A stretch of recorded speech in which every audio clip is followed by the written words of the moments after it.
Hello, guys. Welcome to the second episode of my development blog for this retro-ish, ps1-ish style um, survival horror game. And I just wanted to show you a few of the things that I've been working on this week. So this is the model as it is so far. I've been working on this for a few days now. It's, as you can see, very low poly. The way that it's built, the structure is very borrowing a lot from Leon from Resident Evil 2. I sort of used I looked at the Resident Evil 2 model viewer and I took a lot of the structure from that. So you might notice some similarities, but I did kind of eyeball a lot of it, so the proportions aren't quite where they should be and stuff. But I'm overall pretty happy with it. It I don't. I'm still learning about which just how to use this program, to be honest. Like, I've made individual limbs. Like, I know that most games nowadays they'll have, like, I think a single mesh, and then when you move the arms, for example, it will kind of deform the rest of the arm, and you have to weight paint for things like that, and it's all about, I don't know, yeah, the weight painting. But I think most games from the PS1 era, if not all, but I might be wrong about that, they use these individual parts like this. So it's like these are all separate parts of the model that just sort of meld together, and they clip through each other, which looks a bit weird, but I mean, it worked for the PS1 era graphics, and I'm hoping that it's still going to work for me when I try and pull it off. So yeah, this is as far as I've got as far as the structure of the model goes. I just want to show you a few of the different ideas I've had for the actual texture painting. So this was the first one, I believe, which is really hideous.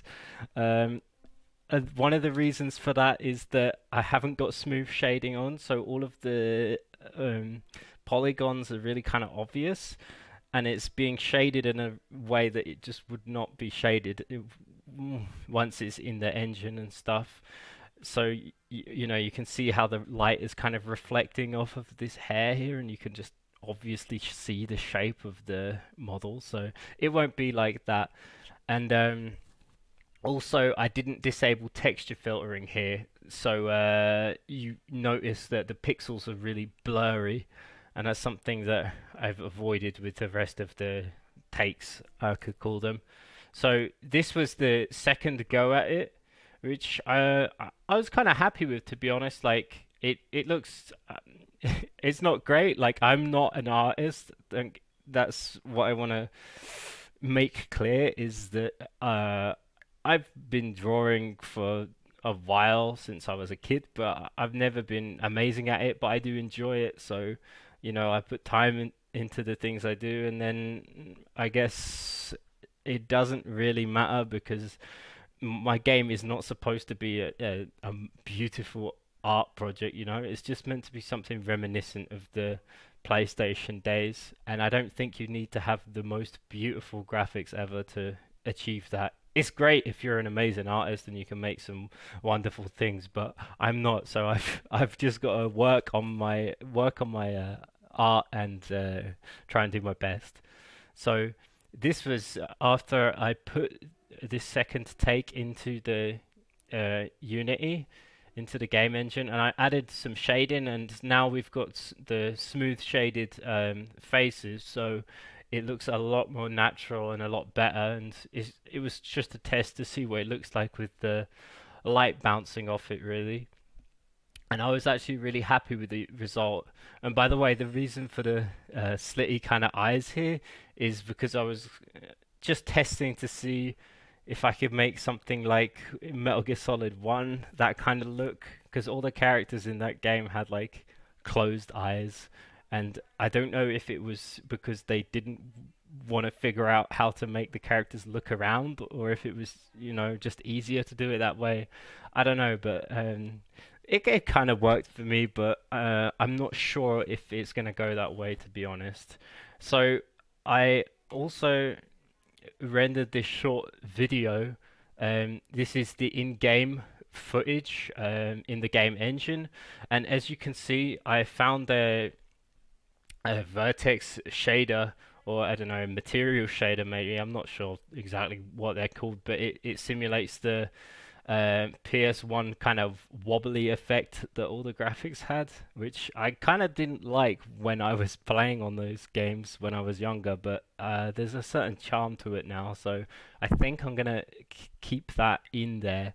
And yeah, just a little test rotating the head, and this gave me a lot of uh, motivation, to be honest, because I thought this is like nothing. This is just the head rotating, but this looks like PlayStation 1 graphics to me. So I'm really happy that I've made something, even if it's something so small. I'm happy that I made something look like that so far. So that's pretty much it for this video. It's kind of shorter than the first one, but I just wanted to show you what I've been doing so far, and I'll update you next week, next Monday, when with what I've been doing next. Sorry. So thank you for stopping by. If you enjoyed the video, don't forget to follow and subscribe. Wait, that's the same thing. Yeah, subscribe and like it if you like it, and dislike it if you don't. And I'll see you next time, guys. Okay, bye.